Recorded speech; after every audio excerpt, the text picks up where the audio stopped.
आप देख रहे हैं हमारे साथ एनएन हिंद टीवी। आज की मुख्य समाचार आपको बता देना चाहेंगे। आज की सबसे बड़ी शब्द कर देने वाली खबर जो बिहार के बेगूसराय से है, जहां डबल इंजन के सरकार के तमाम दावों को ध्वस्त करते हुए अपराधियों ने एक और युवा कपड़ा कारोबारी मोहम्मद शहजाद 25 वर्षीय को गोली मारकर हत्या कर दी है। ये घटना बीरपुर थाना क्षेत्र के वहरवनी गांव के समीप गुरुवार सुबह उस समय हुई जब शहजाद अपनी दुकान जा रहा था। इस वारदात ने न सिर्फ कानून व्यवस्था पर सवाल खड़े कर दिए हैं, बल्कि मृतक के परिजनों में आक्रोश और का सैलाब भी उमड़ पड़ा है, जिन्होंने स्पष्ट कहा कि यह जब तक अपराधियों को एनकाउंटर नहीं होगा तब तक वे शव को उठाने से साफ इनकार कर गया था। इस जघन्य हत्याकांड के बाद तनाव की स्थिति बनी हुई है। मृतक के परिजन सदमे में है और उनका गुस्सा सातवें आसमान पर दिख रही है। जो भी जहां चलाते हैं, आज से मेरा यही अपील है कि आज के डेट में मेरा भाई दुनिया से रुखसत हो गया, वो दुनिया से चल गया। जो चल गया वो वापस नहीं आएगा। अगर वो वापस आएगा तो इसका इंसाफ, अगर पुलिस प्रशासन इंसाफ नहीं करते हैं, यहाँ का एसपी डीएसपी इंसाफ नहीं करते हैं, अगला मुख्यमंत्री तक मेरी आवाज़ नहीं पहुँचता है, नहीं करते, तो आप लोग से भी यही अपरोध करते हैं कि आप मीडिया बंधु है, इस खबर को फिर दोबारा मेरे पास अपील के लिए आइएगा और इसको दोबारा चला के उस अपराध को कड़ी से कड़ी सजा देना है, फांसी देना है, इनकाउंटर करवाना है। जब तक इनकाउंटर नहीं हुआ तब तक हम लोग शांति से बैठने वाले नहीं हैं। इसको इनकाउंटर करा के छोड़ेंगे। अब मैं जनों के मुताबिक यह हत्या का सीधा कारण अपराधियों द्वारा मांगी गई रंगदारी यानी टैक्स है।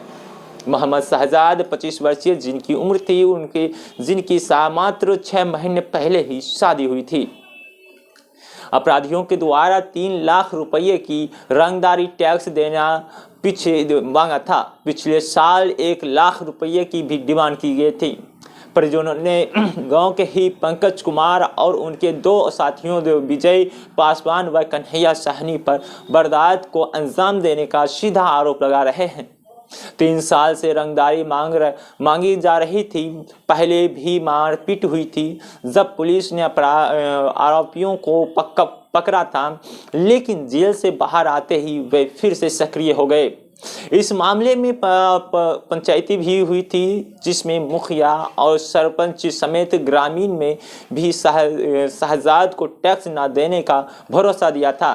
कहा गया था कुछ भी नहीं होगा, वो कुछ भी नहीं करेगा, उससे बेफिक्र रहो, तुम्हें टेंशन लेने की आवश्यकता नहीं है।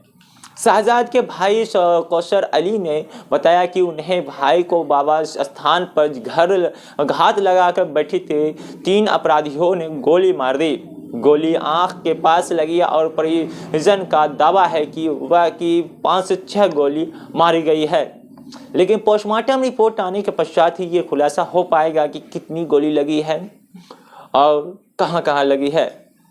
यह सिर्फ एक हत्या नहीं है, यह बिहार की लचर कानून व्यवस्था की सरेआम धज्जियां उड़ाने वाली घटना है।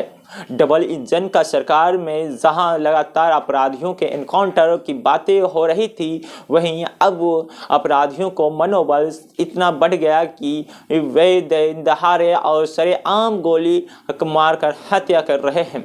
ऐसा कोई दिन नहीं, ऐसा कोई समय नहीं, ऐसा कोई घंटा नहीं गुजर रहा है जहां जब बिहार में गोली की ठां की आवाज ना गूंज जाए।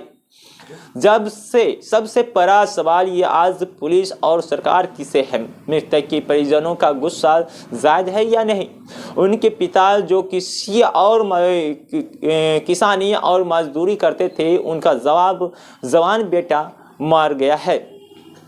जब तक अपराधियों का एनकाउंटर नहीं होगा, डेड बॉडी नहीं उठने देंगे, ऐसा परिजनों का कहना था। अगर पुलिस से नहीं होगा तो वह चूड़ियां पहन ले। अपराधियों इस गांव का ही रहने वाला है, उसे जल्द से जल्द गिरफ्तार करे। इस प्रकार का गुस्सा लगातार परिवार का है और लगातार इस बात को कहा गया था, लेकिन पुलिस अपने सूझबूझ से बेगूसराय के सदर अस्पताल में पोस्टमार्टम के लिए शव को भेज दिया और आगे की कार्रवाई में जुट गई। पुलिस ने पोस्टमार्टम के लिए तो भेज दिया, छापेमारी भी कर रहे हैं, लेकिन सवाल यह है कि इस अपराध के लिए जवाबदेही किसकी होनी चाहिए। बिहार में गृह मंत्री की पदभार संभालते ही सम्राट चौधरी का नाम अक्सर चर्चा में बनी हुई थी। क्या वे इस अपराध के बढ़ते ग्राफ की जिम्मेदारी लेंगे या फिर जाकर नीतीश कुमार जो सुशासन बाबू का जो दावा करते हैं वो लेंगे, या फिर जाकर केंद्र सरकार इसका जवाबदेही देंगे? आज बिहार की जनता इस जघन्य वारदात पर अशब्द है। सरकार को सिर्फ छापेमारी नहीं बल्कि अपराधियों पर नकेल कसकर विश्वास भी बहाल करना होगा। इस खबर पर हम लगातार नज़र बनाए रखेंगे। फिलहाल आप परिजन क्या कुछ कर रहे हैं, मृतक के भाई क्या कुछ कर रहे हैं, इस खबर में भी देखिए कि आज सुबह मेरी भाई जा रहा था दुकान खोलने के लिए और घर से कुछ ही दूर आगे बढ़ा है, आधा किलोमीटर आगे। उसके बाद अपराधियों ने जिसका उसको जो है पीछे से डायरेक्ट सर के ऊपर गोली मार दिया और जब मारने के बाद जो है वो मेरा भाई गिर गया। गिर जाने के बाद ऊपर से फिर चेहरा पर मारता है और उसके बाद साथ ही साथ उसकी मौत हो गई। कितनी गोली लगी? उसके बताया जा रहा है, हम देखे नहीं है, मगर 2 से 3 गोली लगी। 2 से 3 गोली? हाँ, मगर मौत हो गई। तो ये कहाँ जा रहे थे? ये दुकान जा रहे थे, दुकान खोलने के लिए। कहाँ दुकान है? कहाँ? बीरपुर में। बीरपुर में? हाँ। किस चीज़ की दुकान है? किस चीज़ की दुकान है? कपड़े की दुकान है। अच्छा, ये बीरपुर में कपड़े की दुकान है, वहाँ जा रहे थे दुकान खोलने? दुकान खोलने रास्ते में ये घटना हुई? हाँ, रास्ते में रहा। अच्छा, ये कब की घटना है? ये बस आज के डेट का। अच्छा। आज कब? आज की तारीख हो गई 11। अरे आज कब, किस समय? आज सुबह 8 से 8 बजे। 8 से 8 बजे? हाँ, 8 से 8 बजे की घटना। मृतक का क्या नाम था? मोहम्मद शहजादे रजा। पिताजी का नाम? मोहम्मद अजीम। घर कहाँ? पिपरा दोदराज। पिपरा दोदराज। जी। पहले से कोई विवाद नहीं? अब लगे। आपका क्या नाम हुआ? मेरा नाम मोहम्मद कौसर अली हुआ। आप कौन हैं? हम इसका बड़े भाई हैं। बड़े भाई। क्या पहले से कोई कुछ मामला था क्या? मामला पहले से यही था, हम लोग जैसे कारोबार कर रहे हैं, कपड़े का दुकान है, तो गाँव में भी दुकान है और बीरपुर में भी दुकान है। अच्छा। और मेरा थोक दुकान है, होलसेल है कपड़े का, इसमें कम्बल बेडशीट मच्छरदानी का थोक काम मैं करता हूँ। और वो थोक काम करते हैं तो उसमें उसका कहना था कि हमें जो है 1 लाख रुपया टैक्स चाहिए, 1 लाख रुपया रंगबाजी टैक्स दीजिए, जो 2 साल पहले डिमांड किया। अच्छा जी, जिसके लिए मैंने गांव समाज के जो होते हैं मुखिया, सरपंच, सामाजिक लोग जो भी हैं, प्रतिनिधि लोग, सबको मैंने बैठाया, बुलाया और बुलाने के बाद मैंने बोले मेरे साथ ये सब कर रहा है और हमसे रंगबाजी टैक्स मांग रहा है, ये गांव का ही है और ऐसा कर रहा है। तो गांव वाले जितने भी हैं प्रतिनिधि लोग, उन्होंने आश्वासन दिया तुम 1 रुपया भी मत देना, अगर 1 रुपया भी अगर तुम देते हो तो अपराध का मनोबल बढ़ता है, इसलिए तुम नहीं देना। तो प्रतिनिधि लोग जो है उसको फ़ोन किए, फ़ोन करने के बाद बोले कि बाबू ऐसा ऐसा मैटर है, तुम जो है यहाँ आओ, तुम्हारे ऊपर पंचायती है और सब लोग जुटे हो, तुमको आना है।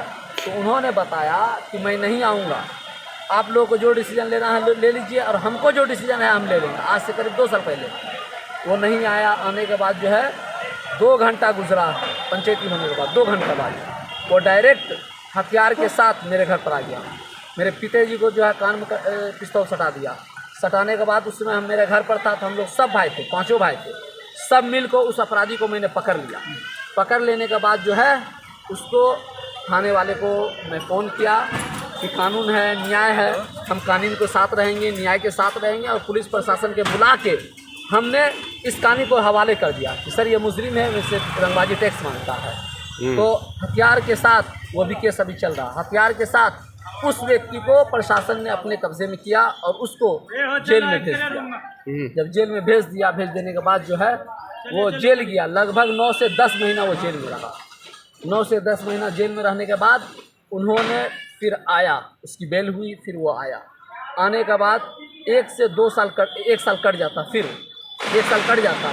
कट जाने के बाद फिर फ़ोन करता हुआ कि हमें जो है जेल कर दिया, तो तुम्हारा वजह से हमको बहुत नुकसान हुआ और जब नुकसान हुआ तो इसका भरपाई तुमको देना पड़ेगा, इसलिए कि तुम्हारा वजह से हम जो है किस्त उठा के हमको जो है बेलर किया गया है।